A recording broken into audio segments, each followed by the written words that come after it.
ISKCON কি? ইসকনের মূল উদ্দেশ্য কি? কেন বাংলাদেশে ইসকন নিষিদ্ধের দাবি উঠেছে? বাংলাদেশ থেকে ইসকন নিষিদ্ধ হলে ভারতের সমস্যা কি?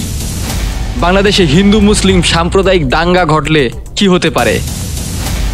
ইসকন বিতর্ক শুরু থেকে শেষ পর্যন্ত সম্পূর্ণ ঘটনার সকল প্রশ্নের উত্তর জানাবো আজকের এই প্রতিবেদনে। 2007 সালে বাংলাদেশের ইসকনের যাত্রা শুরু হয়। ইতিমধ্যে বাংলাদেশের 8টি বিভাগে 77টি কেন্দ্র রয়েছে ইসকনের। আমেরিকায় রয়েছে এর প্রধান কার্যালয়। বিশ্বের যেসব দেশে ইসকন নিষিদ্ধ এর মধ্যে উল্লেখযোগ্য হলো চীন, মালয়েশিয়া, সৌদি আরব ও আফগানিস্তানে ইসকনের কোনো অনুমতি নেই। তাজিকিস্তান, উজবেকিস্তান, তুর্কমেনিস্তানে ইসকনের কার্যক্রমের উপর কঠোর নজরদারি রয়েছে। শিয়া শাসিত ইরানে ইসকনের অনুমতি নেই। কেন বাংলাদেশে ইসকন নিষিদ্ধের দাবি উঠেছে? ঘটনার শুরু গত 25 অক্টোবর।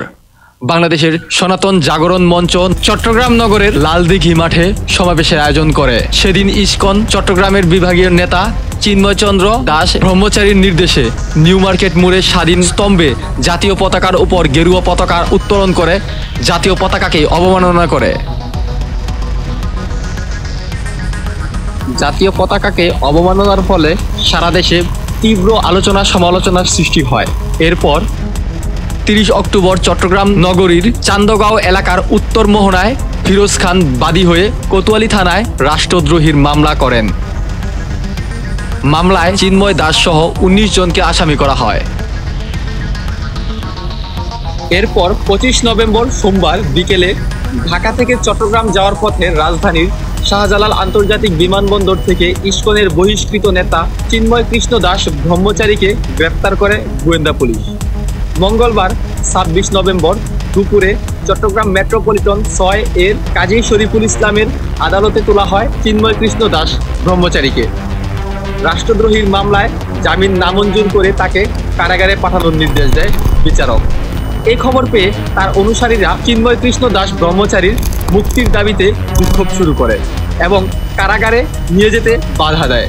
পরিস্থিতি মোকাবেলায় পুলিশ লাঠিচার্জ, কাঁদানি গ্যাস, সাউন্ড গ্রেনেড ও টিয়ারশেল নিক্ষেপ করে। পরে আদালত চত্বরে বিক্ষোভকারীরা বেশ কয়েকটি গাড়ি, মোটরসাইকেল ও ফুড বিল্ডিংয়ের নিচতলায় একটি আইনজীবীর চেম্বার ভাঙচুর করে।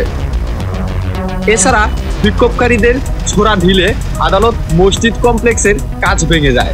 ঘটনার এক পর্যায়ে আদালতের বিপরীতে রঙ্গম কনভেনশন সেন্টার এলাকায় একজন আইনজীবীকে ধারালো অস্ত্র দিয়ে কুপিয়ে হত্যা করে বিক্ষোভকারীরা। সেই আইনজীবীর নাম সাইফুল ইসলাম। আমাদের একজন লয়ার সাইফুল ইসলাম আলিফ, বাড়ি লোহাগাড়া জুনতি।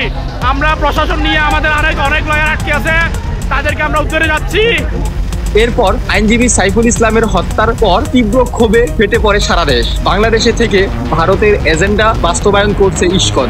এজন্য বাংলাদেশ থেকে ইসকনের নিষিদ্ধ চেয়ে বিক্ষোভ করতে থাকে দেশের সাধারণ মানুষ।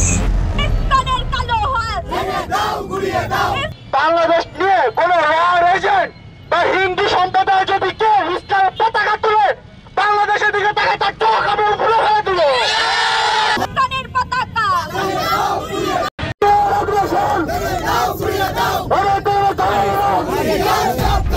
অপরদিকে ভারতের বিভিন্ন গণমাধ্যম চিন্ময় কৃষ্ণ দাসকে জামিন দিয়ে মুক্তি দেওয়ার কথা বলছে। বিজেপির বিভিন্ন নেতারা বাংলাদেশকে বিভিন্নভাবে হুমকি ধামকি দেয়। এরপর বৃহস্পতিবার 28 নভেম্বর রাজধানীর স্বামীবাগ আশ্রমে আয়োজিত এক সংবাদ সম্মেলনে চারু বলেন, এবং চট্টগ্রামস্থ পুণ্ডরিক ধামের অধ্যক্ষ চিন্ময় কৃষ্ণ দাসকে সাংগঠনিক শৃঙ্খলা ভঙ্গের দায়ে ইসকনের সাংগঠনিক পদ পদবি সহ ইসকনের যাবতীয় সাংগঠনিক কার্যক্রম থেকে অব্যাহতি দেওয়া হয়। তারা সংগঠিত কার্যক্রম ইসকনের কার্যক্রম নয়। চট্টগ্রামের আইনজীবী হত্যায় ইসকনকে অন্যভাবে জড়িয়ে মিথ্যাচার করা হয়েছে বলেও দাবি করেন তিনি। বিতর্কিত সেই চিন্ময়কেই অনেক আগেই সাংগঠনিক কর্মকাণ্ড থেকে অব্যাহতি দিয়েছিল ইসকন বলে জানায় তারা। বাংলাদেশে কি আসলেই নিষিদ্ধ হচ্ছে ইসকন? কোর্ট বলছে যে বাংলাদেশে আমরা হিন্দু, বৌদ্ধ, খ্রিস্টান এবং যতটুকু ধর্মের অনুসারী আছে আমরা প্রত্যেকটা অনুসারীরা খুব মিলেমিশে খুব সুন্দরভাবে বসবাস করতেছি। এবং হিন্দুদের ব্যাপারে আমি খুব ওরা আমার বন্ধু, আমার ভাই, আমাদের ধর্মের বিরুদ্ধে হতে পারে, কিন্তু আমরা একসাথে মিলেমিশে আছি। কিন্তু ইসকনের মাধ্যমে ইন্ডিয়া তার প্রোপাগান্ডা বাস্তবায়ন করতে চাচ্ছে, এটা হচ্ছে আমাদের সবচেয়ে বেগ এবং চিন্তার বিষয়। বাংলাদেশের হিন্দুরা নিরাপদ বলে জানিয়েছেন প্রধান উপদেষ্টার প্রেস সচিব শফিকুল আলম। তিনি বলেন, দেশের সংখ্যালঘুদের জন্য কোনো হুমকি নেই, আর ইসকন নিষিদ্ধ করার ব্যাপারে সরকারের কোনো পরিকল্পনাও নেই। ইসকন সংগঠক চিন্ময় কৃষ্ণ দাসকে রাষ্ট্রদ্রোহী মামলায় গ্রেপ্তার করা হয়েছে এবং চট্টগ্রামের আইনজীবী শফিকুল ইসলাম হত্যার ইসকনকে দায়ী করে সংগঠনটি নিষিদ্ধের দাবি জোরালো হয়েছে সারা দেশে। ইতিমধ্যে ভারতীয় গণমাধ্যমগুলো ফলোয়া করে প্রচার করছে যে বাংলাদেশে হিন্দু সম্প্রদায়ের উপর হামলা হচ্ছে এবং বাংলাদেশে হিন্দুরা নিরাপদ নয়। এই ইস্যুটিকে কেন্দ্র করে যদি বাংলাদেশে কোনোভাবে হিন্দু মুসলমান একটি সাম্প্রদায়িক দাঙ্গা বাঁধানো যায়, তাহলে এই সুযোগটাকেই কাজে লাগাবে ভারত, এমনটাই বলছে অনেকে। সাধারণ মানুষ বলছে, যদি বাংলাদেশে একটি সাম্প্রদায়িক দাঙ্গা লাগানো যায়, তাহলে হায়দ্রাবাদ ও সিকিমের মতো বাংলাদেশকেও ভারতের একটি অঙ্গরাজ্য হিসেবে নিয়ে নিবে ভারত। তাই দেশের অভ্যন্তরে কোনো প্রকার দাঙ্গা যেন না বাঁধে, সেই ব্যাপারে সোচ্চার দেশের সাধারণ মানুষ। ইসকন সম্পর্কে আপনার মতামত কি তা অবশ্যই কমেন্টে জানাবেন।